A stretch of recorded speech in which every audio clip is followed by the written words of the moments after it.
आप सुन रहे हैं जगत गुरु तत्वदर्शी संत रामपाल जी महाराज द्वारा लिखित पुस्तक गीता तेरा ज्ञान अमृत का पेज नंबर 2। उस समय बौद्ध धर्म तेजी से फैल रहा था। उसको उन्होंने भारत में फैलने से रोका था।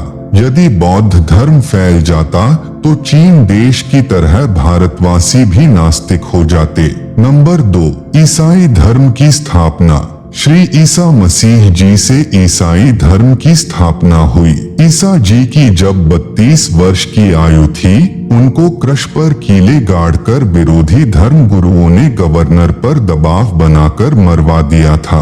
ईसा जी को उसी प्रभु ने इंजिल नामक ग्रंथ देकर उतारा था, जिसने गीता तथा वेदों का ज्ञान दिया था। इंजिल पुस्तक में भिन्न ज्ञान नहीं है, क्योंकि आध्यात्मिक ज्ञान तो पहले गीता वेदों में बताया जा चुका था। वह किसी धर्म विशेष के लिए नहीं है। वह गीता तथा वेदों वाला ज्ञान मानव मात्र के लिए है।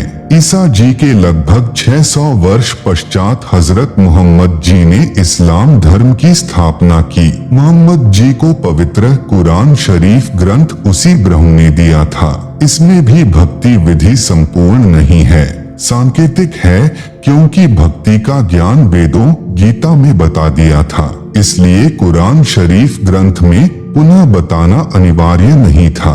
जैसे गीता अध्याय 4 श्लोक 34 में, यजुर्वेद अध्याय 40 मंत्र 10 में कहा है कि पूर्ण परमात्मा जिसने सर्व सृष्टि की रचना की है, उसके विषय में किसी तत्वदर्शी संत से पूछो, वे ठीक ठीक ज्ञान तथा भक्ति विधि बताएंगे। जो संत उस पूर्ण परमात्मा का ज्ञान जानता है, तो वह सत्य साधना भी जानता है। बाइबल ग्रंथ का ज्ञान भी गीता ज्ञान दाता ने ही दिया है। बाइबल ग्रंथ 3 पुस्तकों का संग्रह है। नंबर 1 जबूर, नंबर 2 तौरत, नंबर 3 इंजिल। बाइबल ग्रंथ के उत्पत्ति ग्रंथ में प्रारंभ में ही लिखा है कि परमेश्वर ने मनुष्यों को अपनी सूरत अर्थात स्वरूप के अनुसार उत्पन्न किया है। नर नारी करके उत्पत्ति की है।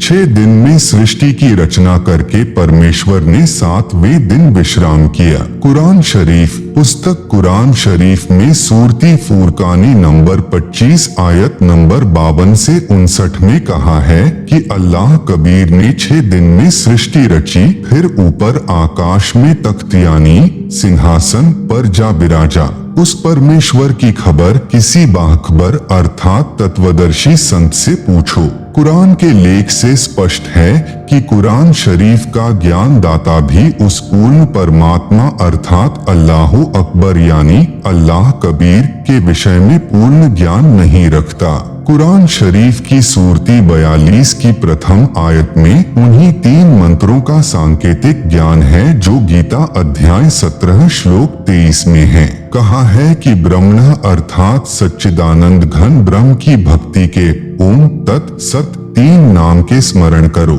कुरान शरीफ में सूरती 42 की प्रथम आयत में इन्हीं को सांकेतिक इस प्रकार लिखा है, ऐन सीन काफ। आप सुन रहे हैं जगत गुरु तत्वदर्शी संत रामपाल जी महाराज द्वारा लिखित पुस्तक गीता तेरा ज्ञान अमृत का पेज नंबर 3। ऐन हिंदी का अ अक्षर है, जिसका संकेत ओम की ओर है। ऐन का भावार्थ ओम से है। सीन यानी स अर्थात जो गीता अध्याय 17 श्लोक 23 में दूसरा तत् मंत्र है, उसका वास्तविक जो मंत्र है, उसका पहला अक्षर स है। यही ओम प्लस सीन या तत् मिलकर सतनाम 2 मंत्र का बनता है। और कुरान शरीफ में जो तीसरा मंत्र काफ यानी क है, जो गीता अध्याय 17 श्लोक 23 में लिखे 3 नामों में अंतिम सत मंत्र है। जैसे गुरुमुखी में क को कका, ख को खखा तथा ग को गगा, उ को उड़ा, ई को इड़ा कहते तथा लिखते हैं। इसी प्रकार कुरान में अ सह क को लिखा है। सत मंत्र सांकेतिक है, परंतु वास्तविक जो नाम है उसका पहला अक्षर क है। वह करीम मंत्र है, जिसे सारनाम भी कहते हैं। जिन भक्तों को मेरे संत रामपाल दास से तीनों मंत्रों का उपदेश प्राप्त है, वे उन दोनों सांकेतिक मंत्रों के वास्तविक नामों को जानते हैं। सर्व ग्रंथों में कुछ समानता। बाइबल ग्रंथ में, उत्पत्ति ग्रंथ में यह भी कहा है कि जब आदम जी तथा उनकी धर्मपत्नी हव्वा ने वाटिका के बीच वाले वृक्षों के फल खा लिए तो उनको भले बुरे का ज्ञान हो गया। शाम के समय प्रभु वाटिका में सैर करने आए तो पता चला कि आदम तथा हव्वा ने भले बुरे का ज्ञान कराने वाले वृक्ष के फल खा लिए तो उस प्रभु ने कहा कि भले बुरे का ज्ञान होने से आदम तथा उसकी पत्नी हम में से एक के समान हो गए हैं। कहीं ऐसा न हो जाए कि ये उन वृक्षों का फल खा ले जो अमर करते हैं और अमर हो जाएं। इसलिए आदम जी तथा उनकी पत्नी को स्वर्ग की वाटिका से निकालकर पृथ्वी पर छोड़ दिया।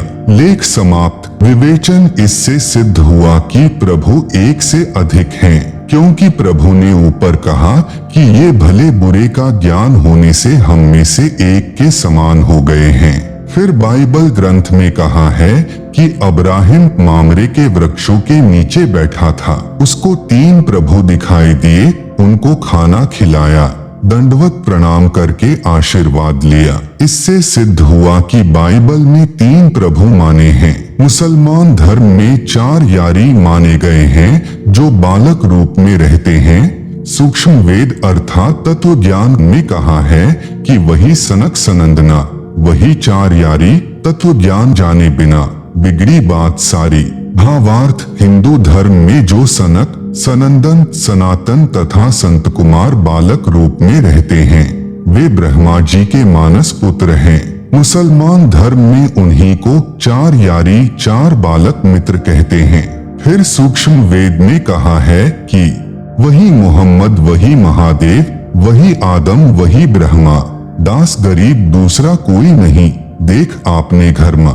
आप सुन रहे हैं जगत गुरु तत्वदर्शी संत रामपाल जी महाराज द्वारा लिखित पुस्तक गीता तेरा ज्ञान अमृत का पेज नंबर 4। भावार्थ। मुसलमान धर्म के प्रवर्तक हजरत मोहम्मद जी भगवान शिव के लोक से आए पुण्यकर्मी आत्मा थे जो परंपरागत साधना ही एक गुफा में बैठकर किया करते थे। शिव जी का एक गण जो 11 रुद्रों में से एक है वह मोहम्मद जी से उस गुफा में मिले। उन्हीं की भाषा यानी अरबी भाषा में काल प्रभु अर्थात ब्रह्म का संदेश सुनाया। उसी रुद्र को मुसलमान जबरील फरिश्ता कहते हैं जो नेक फरिश्ता माना जाता है। भावार्थ है कि हजरत मोहम्मद भी शिव के बच्चे हैं। जो मुसलमान धर्म का पवित्र तीर्थ स्थल काबा है उसमें भगवान शंकर के लिंग के आकार का पत्थर लगा है, उसको मुसलमान श्रद्धालु सिजदा अर्थात प्रणाम करते हैं। नंबर 2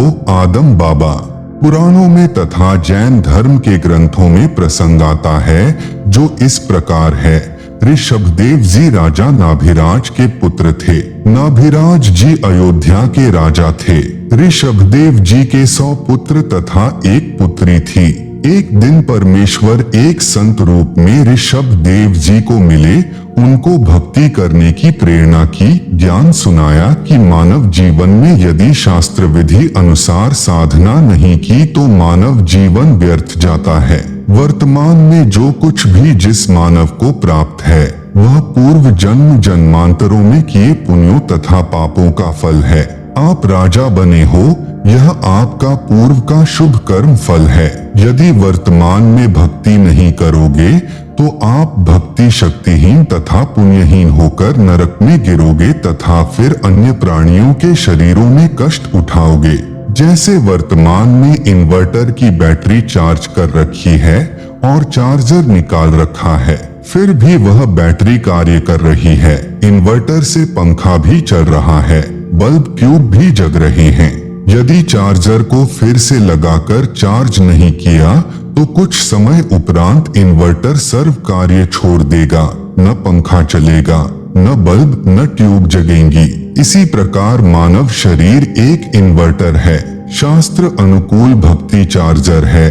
परमात्मा की शक्ति से मानव फिर से चार्ज हो जाता है, अर्थात भक्ति की शक्ति का धनी तथा पुण्यवान हो जाता है। यह ज्ञान उस ऋषि रूप में प्रकट परमात्मा के श्रीमुख कमल से सुनकर ऋषभदेव जी ने भक्ति करने का पक्का मन बना लिया। ऋषभदेव जी ने ऋषि जी का नाम जानना चाहा तो ऋषि जी ने अपना नाम कविदेव अर्थात कबीरदेव बताया तथा यह भी कहा कि मैं स्वयं पूर्ण परमात्मा हूँ।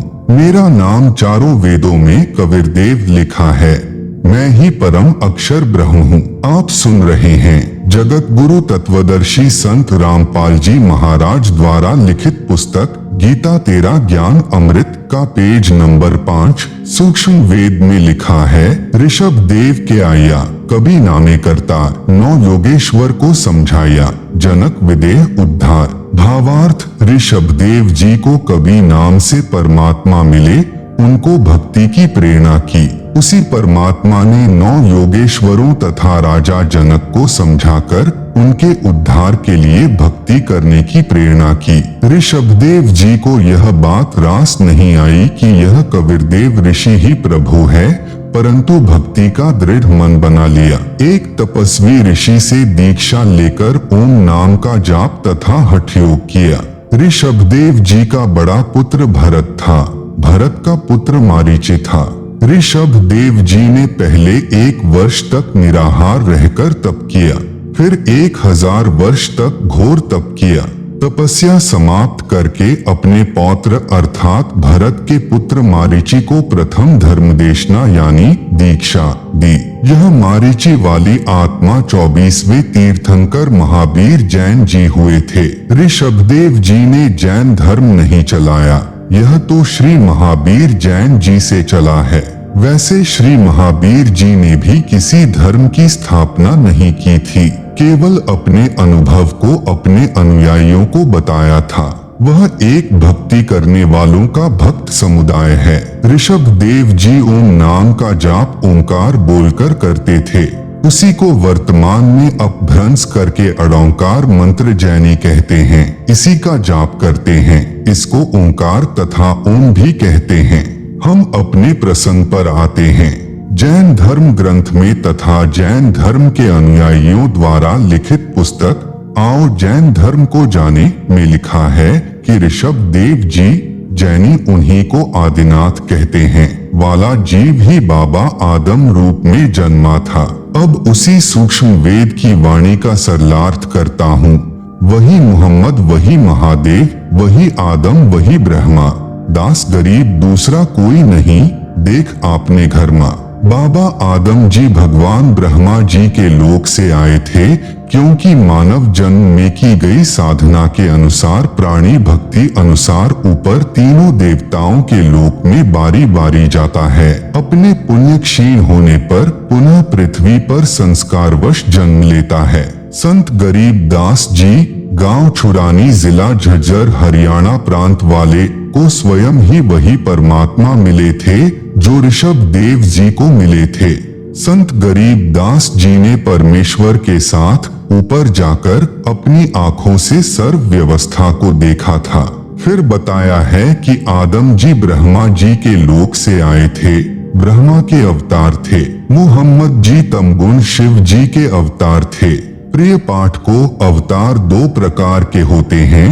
नंबर 1, स्वयं वह प्रभु अवतार लेता है, जैसे श्री राम, श्री कृष्ण आदि के रूप में स्वयं श्री विष्णु जी अवतार धार कर आए थे। परंतु कपिल ऋषि जी, परशुराम जी को भी विष्णु जी के अवतारों में गिना जाता है।